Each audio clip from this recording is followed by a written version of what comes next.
my value to this, beyond giving away other people's money, is when you do that for a living, you kind of find yourself in this role of kind of being a switchboard operator for an intellectual movement, right? For all of you and the many, many people who are thinking and putting precious time on these questions, like you, who are not physically here today. And so it's something between switchboard operator, occasionally armchair therapist, because I think one page that we do take from the genesis of neoliberalism, recall from reading Angus Bergen and many other historians of the neoliberal project, that it was very concerted, right? It didn't just sort of develop organically, and that's true on the kind of funding front as well. You had a set of very patient foundations, philanthropists, who funded in a highly relational way. They put bets on people as people and tried to kind of marry talent. And it turns out talent comes with humans, and humans are messy. And so I'm being a little glib, but I'm also not, in sort of seeing a really important part of doing this work well as deeply sociological, and again, at times verging into therapy, either for me, which I probably need more of, or the kind that I'm dispensing here. So it's a kind of long wind-up for me to give you, from that kind of switchboard perch. I wish it were a full 360. It's definitely not that, but a little bit of a sense of where my best guess at where we are in the fog of this transition. We are certainly in between worlds, and I don't have a crystal ball as to when things might calm down, but I often use the analogy of a 3-act play to describe how this work proceeds in phases, and I believe that we are entering the second act. First act was really decentralized idea generation, a lot of which properly was aimed at the academy. I believe the second act is synthesis and popularization, and that now needs to mean, I think we're decent actually at elite media, some of which is maybe still in this room today.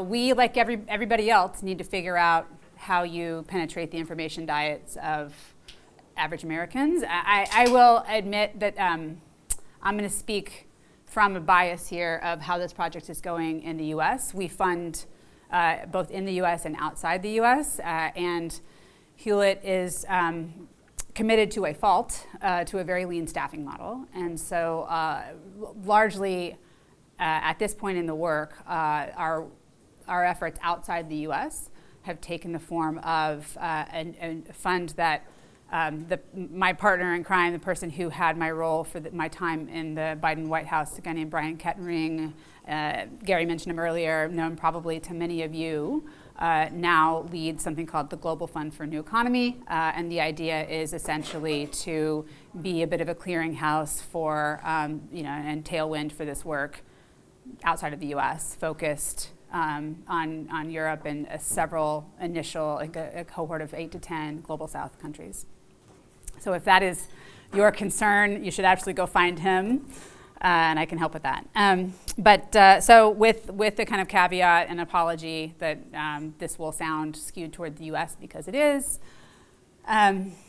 we are not unique in needing to figure out how to penetrate the information diet of average Americans, and that concern is not necessarily unique to the U.S. But I do think it's probably a little bit more acute. The third act, which is a little bit concurrent, running across the first two, but I think will become especially important as we know more about the full shape and contours of some cognizable successor to neoliberalism, is really institutionalizing this work, right? I should say that the initial funders of what became neoliberalism are broadly still around, not all of them, but many of them. And the organizations, the kind of institutional beachheads of neoliberal ideas are also still around, still being funded. Think about places like Cato, sort of efforts like the Olin Foundation and its supportive scholarship. I think got a Olin fellowship in law school at some point, as many of us did. And that's something we will have to contend with at the appropriate time as we think about some final end state of this work, how it actually takes root. But let me just do a little bit of I'll move more quickly here. So that's kind of the highest level, a bumper sticker for where I think we are. Starting Act 2, much more focus on synthesis and popularization. We need a name to do that. I used to say, kind of be a little bit judgy. I've never gone to a conference of academics involved in this work that doesn't somehow end with post-neoliberalism really sucks as a term. We need better branding. And I used to say, I'm not sure that's the job of the academics in this elephant that we're all piecing together. And now I am so desperate that please come, please do. Because actually I think that the efforts that I see in the non-academic realm, the things that are closer to political communications work, a lot of that sounds gimmicky, and I think you actually need something that is rigorous and a bit descriptive that the academy may have a richer claim to. So this is a bit of me apologizing and saying, I mean it. Please do come at us with your best efforts. Okay, so now moving into the realms of policy, politics, business, and some of the institutions. When you go down the kind of load-bearing political pillars of post-neoliberalism, the realignment that is afoot on labor, trade, industrial policy, antitrust, monetary policy, and tax, it's not bad for 5 to 7 years of work as these kinds of paradigmatic shifts go. Guys, girls, everybody, you should have a lot of heart from the fact that this work, I tend to set pretty high standards. Those of you who work closely with me know that. It can be impossible at times, and I think the pace of this work and the progress that we have seen has exceeded even my wildest expectations. In transiting into the political realm, as was alluded to, especially in the previous panel, one feature that distinguishes this transition from prior shifts is the way in which it is playing out in parallel, simultaneously on the right and the left. That gives it, I think, some unique opportunities as well as frictions. Because I fund across the political spectrum, I live those frictions every day. I get attacked from all sides, as you know, and I wouldn't really have it otherwise, because I do think that that's partly why it is going quicker than we expected. And I should say, I think one bright spot I take on the institutionalizing part of this is the fact that recognizing economics is kind of the high church that we see, the hardest to penetrate of the various disciplines. I think we got 2 Nobel Prizes last year, and Simon Johnson and Daron Acemoglu, who are speaking our language more than not. And probably for this crowd, there's some bones to pick, some quibbles. We should do that, but I think we should also take the win. Okay, so what has surprised us in the first act of this play? One is, of course, the way in which policy leapfrogged the academy, as well as think tanks and advocacy, by and large. High-class problem to have, for sure. And second is the outsized role that I would say public intellectuals have played, right? It's sort of striking that as an idea that is very much entering the debate around neoliberalism, what comes next goes. Probably the one that is catching the most attention right now is called Abundance, gifted to us largely by 2 journalists, public intellectuals, depending on how you want to style Ezra. And I think that I'm thinking hard about that as a specific kind of talent that we, those of us who are in the business of trying to find, a cognizable successor, we just don't have enough of on our side. So you have thoughts that get at better than bubblegum and Band-Aids responses, which is what I find too much of my time going to. Please come find me. Okay, now to the bad news. Bad news is that it turns out not all flavors of post-neoliberalism are good, right? We got into this work on the premise that these transitions happen whether we want them to or not, right? These paradigms die and give way as the problems of the day change. They are only as good as they are useful in solving the problems of the day. They are four mostly deeply pragmatic constructs, and the problems of the day have changed, right? And so, we have a kind of fatalism, and from which we draw a little bit of comfort, that like the main point here is not throwing rocks at neoliberalism. We think that that will happen on its own. The world, by and large, is doing that work, and I do believe it started during the financial crisis.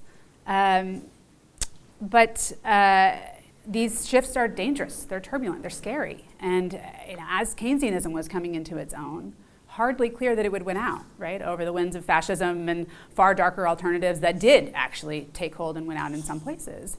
The point is precisely to get in and fill and shape that vacuum so that you maximize the odds of the good movie version winning out over the bad movie version. And friends, it's not clear that we are winning, right? I will just read you a quote from a retrospective that happened in the New York Times on the first 100 days of the Trump administration, where they were comparing it to just in the pace and the ambition to FDR in the first 100 days of that administration. And it said, but where Roosevelt used his early weeks to build a new edifice, Mr. Trump has used his to tear it down. In effect, he is trying to repeal the liberal social compact in the international system that Roosevelt constructed, quote, unwinding neoliberalism, as one aide put it.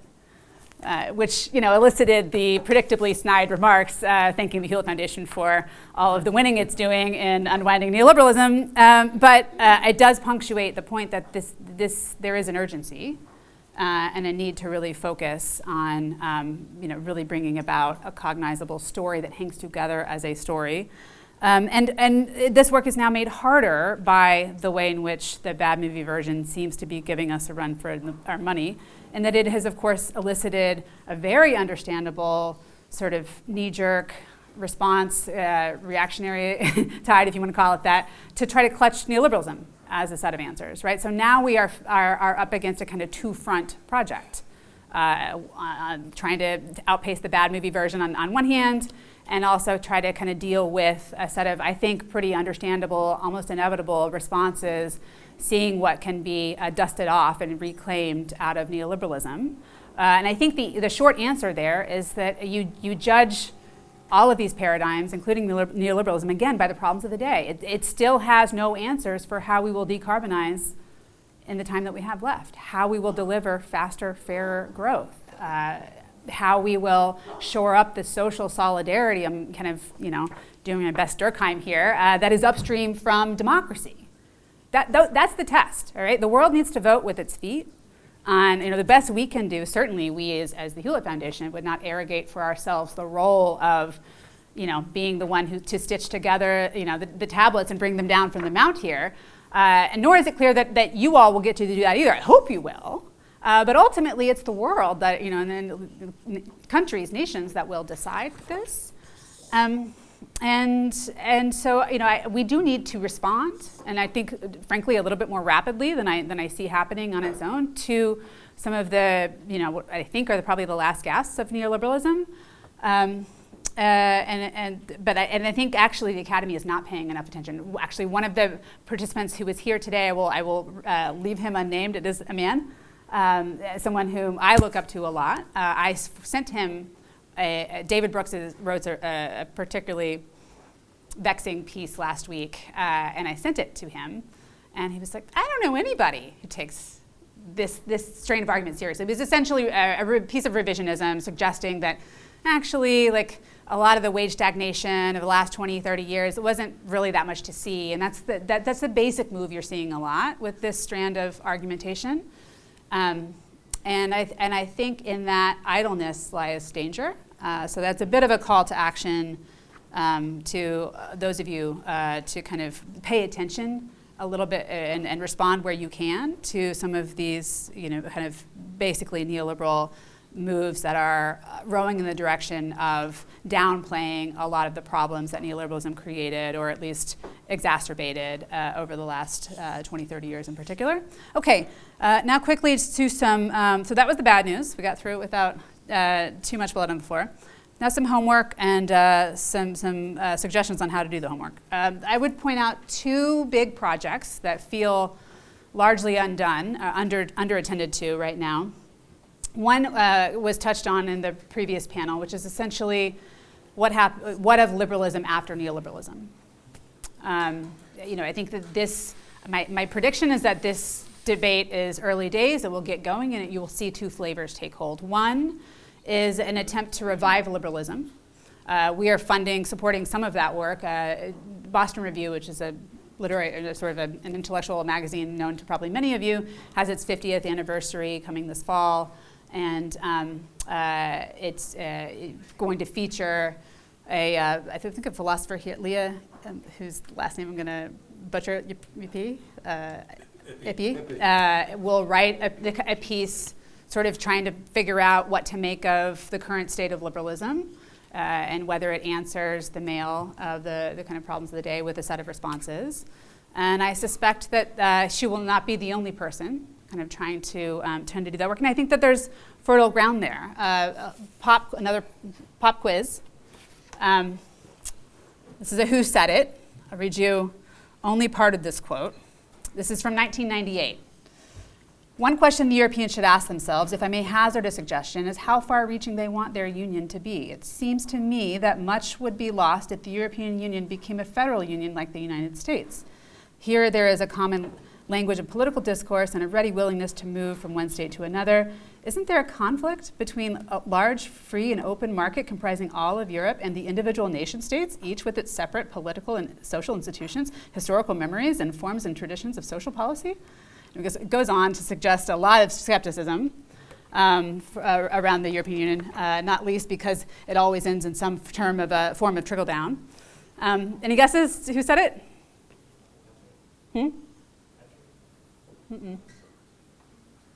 John Rawls. Which is just to say that there's plenty of room in the liberal tradition, I mean this obviously in the sense of political philosophy, to spot a lot of these questions of tensions between markets and democracy. So I'm excited to stoke that conversation. The other is really dusting off Sandel in the last 20, 30 years and a lot of the neo-Republicans that he's in conversation with. I think the world is finally ready to hear his basic plea, which is that for the one hallmark of neoliberalism is that it reduced our economic questions, to the size and slicing of the pie. Growth and distribution is really how we've talked about what makes for good economic policy, never asking after the contents of that pie, and specifically whether they nourish us as humans, as citizens, engaged in the project of shared self-rule. And so really thinking about the kind of economic arrangements we want, not just for a set of economic aims, but for the kind of prerequisites for sort of democracy, I think is I don't have to say how massively urgent that is. And I think you actually see some interesting horseshoe politics forming around that in the US right now. I think you could look at a lot of what Josh Hawley is saying and calling for and find common cause with that of Ro Khanna or Chris Murphy on the left. Looks a lot like getting our arms around the addictiveness of technology, of whether we want algorithms to rule every aspect of our lives. So that's one big piece of homework. The other is really a call for more economics. I think we have largely won the argument that post-neoliberal ideas, such as they are, make for good foreign policy, good national security in a moment where, whether you like it or not, we are now in a returned era of managing great power competition. There will be no kind of world is flat globalization and supply chains that circle the earth. I think a lot of the instincts of post-neoliberal policy that I took through earlier understand and contemplate that. And the second, I think obviously if you are a fan of decarbonizing in the time we have, plan beats no plan. Green industrial policy is a plan, and I think you are. It actually saw a fair bit of fruit. Heather can recount for us the number of different hockey stick graphs that we see in all the sectors that we were targeting, and no one ever thought that was going to mature in 2 years, as she said so eloquently last night. But it's really on the economics that I think we are being pushed and taking on some water. Many of you probably saw Jason Furman's piece in Foreign Affairs I was also heartened to see a lot of pushback from a set of economists who, sometimes it's not clear always where people stand, and moments like that of kind of being poked and seeing what response comes out are helpfully clarifying. And I was really heartened to see everyone from Jared Bernstein to Gene Sperling to Noah Smith, the prominent blogger in the U.S., who's not always sympathetic to this project, push back. I was heartened to add my own 2 cents, synthesizing, frankly, a lot of their arguments, also in foreign affairs. I can send it to you if you're interested. So those are the 2 big pieces of homework, liberalism after neoliberalism and more economics. And then I'll end with a couple of pleas on how to do this work, both these specific pieces of homework and the project more broadly. Angus beat me to it. I often plea with people to stop using the term neoliberal as an epithet. I think this happens most pointedly on social media. So those of you who are smart enough to not any longer be on Twitter, congratulations. Those of you who are left, you know what I mean. I think you see a fair bit of this on other social media spaces. So I agree in part, which is, as I said, stop using it as an epithet. Please, debate on the merits. We were after a good debate. The questions we're debating warrant the best possible debate we can have. But I don't want to, there's a form of this argument that says stop using the term neoliberalism as a move in historical revisionism, as a way of saying, you know what, there are false binaries here. I want to pull a little bit from here, a little bit from here. I think that's fine as it goes, but there's a slippery slope quality that we risk losing, the ability to spot clearly the phenomenon that we are moving off from and its shortcomings. And so I don't want to sort of lose the analytical clarity that comes with being able to describe the regime of neoliberalism in a descriptive vein while sticking to the merits. Second point, and I think often what goes along with using neoliberalism as a slur is too much normative work and starting from a set of normative priors and going from there rather than treating this project as it is always meant to be, which is largely providing a descriptive account of how the world works now, from which a set of policy prescriptions largely follow. It's not to say that there wasn't a whole lot of normative stances baked into neoliberalism. Of course there was. But its power was actually that it was wrapped in a kind of patina of neutrality, a kind of descriptive account of how markets work, about the nature of individuals, that meant that you didn't have to necessarily start out with the kind of political priors of the neoliberals to kind of find a lot of coherence and probably a lot of compelling answers in their account. Right? It did work for a time. It fixed several of the problems of that day. So stick to description before getting too normative. And I would just end with a plea for more talking, both within the kind of respective camp on the left as well as the right and across. So I was just talking to Heather, so I don't want to plagiarize this point without giving credit. I think one of the challenging parts of watching this debate play out uniquely in parallel on both the right and the left is that, and the kind of bad movie version threatening on the pacing, is that as Trump does crazy things, like he just did a few minutes ago, calling Leonard Leo a sleaze because his Federalist Society judges didn't comport sufficiently to Trump's desires, you see people moving out of that camp and they become politically homeless. And then they start telling people on the left what to do, right? And that's what I spend a lot of my time, trying to develop rapid response fixes to. One answer is that I should get some therapy and just care less. But I do think that it makes it, and this is really credit to Heather, all the more important that we create spaces on the right and the left to do that descriptive work, to figure out the best steelman versions of our preferred narrative accounts. So please keep talking kind of largely with people who agree with you, but do so in the spirit of like intellectual rigor that I think we all want to this, and push each other and test each other and import the best arguments from the other side. And you guys know how to be good academics. And then, but I also mean it when I say I would love to see more talking across, right and left. As many of you know, I fund people like Orrin Cass and others on the right, and you get a much more textured account when you actually talk to people on the right. You understand a lot more of the sociology of and the richness of what they mean by family, and what they mean by feeling excluded by a lot of the elite institutions, exactly where their lines are around small d democracy must-haves. So please go do that too, and I think we'll all be better for it. So thank you.